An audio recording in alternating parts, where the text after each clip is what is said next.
हंबा हंबा बांबा बांबा डांबा डांबा काय झाला तुला काम बोंबलत आहेस? काया काया शेतामध्ये घाम झिरवा तेव्हा उगल उगल काह्यामधून हिरवा अरे कोटा होतास मंगापासून बहीण पाहून राहिलो मी तुला माहित आहे ना मला तुझ्या पक्का लाड येत्या. या मग मांग आपण गुलाबजामुन खाऊ.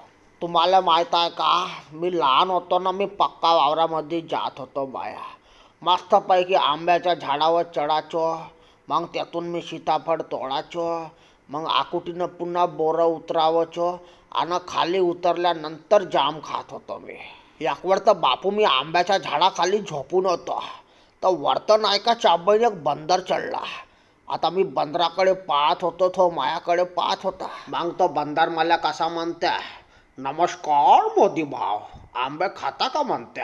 मी म्हणलं अरे हा बंदर कसा बोलते म्हणला. मग मी त्याला प्रश्न विचारला, बंदर बंदर तू बोलते कसा. तो बंदर म्हणते, मी नाही सांगत जा म्हणते. साला मुजर होता बंदर. मा झाला दिमाग खराब. मी ना घेतलो गोटानं मारलो चिरकनं फेकून. त्याच्या लाल शेपाचे 2 तुकडेच झाले. मग नाही तर का बहीण मायले जास्त शहाणपणा करतो तर लेकाच्या. त्याला बंदर होता का झाला मुजरा करंग का माझ्यासोबत.